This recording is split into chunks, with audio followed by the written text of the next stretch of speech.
So 3 blue ducks at the farm here. We've been here about 4.5 years now. What we try and focus on is what comes from out in the fields over there and here, straight to the plate and to our customers. Working with Darren is great fun. He's also produce driven and gets us to push and try and come up with ways to use secondary parts of the product. My cooking experience compared to Daz, I guess he's definitely been doing it longer. No, I don't think it gives an unfair advantage. Bit of nervous energy is always good. Hello, mate. Morning. How you going? Good, how are you? Go on, what are you cooking? Put me out of misery. Come on, what is it? I've got some hanger steak and I've made like a Australian-inspired jerk spice. Oh, cool. So native berries, spices. I knew it. I've lost already. Come on, mate, let's All go. right, let's go.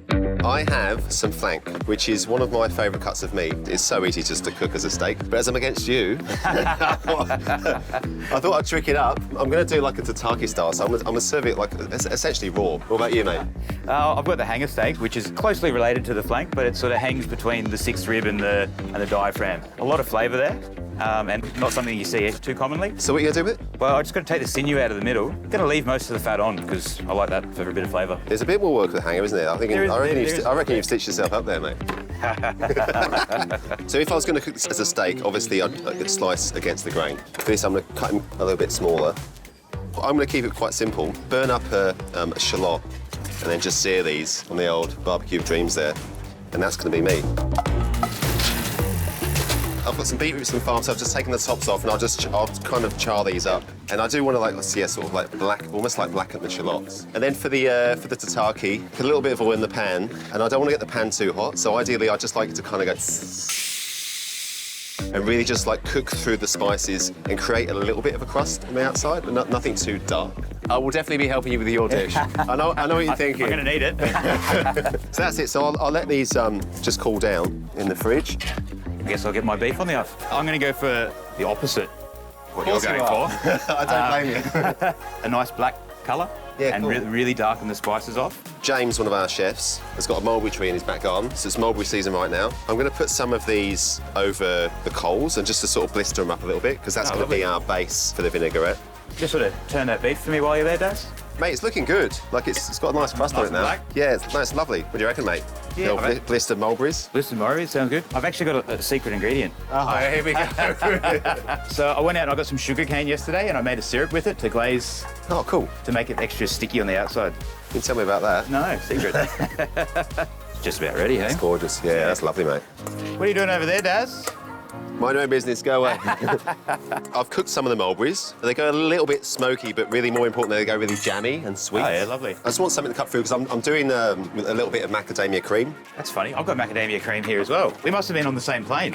Whilst you were making your cape syrup, I was drying stuff. So I've got some young mulberry leaves and then some dehydrated ones as a bit of crunch. And then I've got golden carrots and just basically all things farm. So we're doing like a little slaw? Yeah, a little slaw. I've got some pickled fennel, pickled carrot, pickled radish, and then we're going to mix through some of the fresh cabbage here and a little bit of fresh fennel, and that sort of combat the heaviness of the meat. It's going to be fresh and pickly with the macadamia cream here to sort of tie it all together. Okay, I feel like I'm under pressure now. I like to slice fairly thin, but I also just like to flatten it out with a knife as well. So I'm going to cut mine a little bit thicker than yours. So you've given it a good rest? Yeah, it probably had a 10-minute rest. I'm going to plate mine up, mate. Yeah, let's do it. That's it, man. Cool, looks lovely. Looks like spring. Yeah, farm salad. Nice. There you go. My rustic barbecue style. Love it.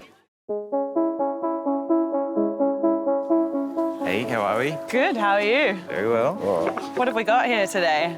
We got 2 different types of beef. So we got some flank and we got some hanger. Great. Delicious. Enjoy. Thank you. I feel like I might start with the hanger. Yeah. You start over there. The flank. Oh, look at this. Beautifully cooked. The spice on this is amazing. Outside is delicious. Nice and pink inside. The rareness of the flank here is keeping it really nice and gamey and delicious as well. It's really working with these mulberries. I actually don't want to stop eating this. All right, shall we swap? We'll see how this one goes. I hear what you mean about the spice. There's all sorts of things under here I keep finding. Yeah, all sorts of different little pickled elements. Yeah. Like the carrots. It's an adventure. Are you leaning towards one or another? Actually, I'm finding it tricky. I love them for different things. Okay, I think we've got our Beautiful. decision. Hi, team. Hello. We both have agreed on the The flank. flank. Yeah. Well done, mate. That was awesome. They were both amazing. This was bloody delicious. That rub. No, I love the rub and stuff on that, but this for me was like all the different textures. The mulberries, James.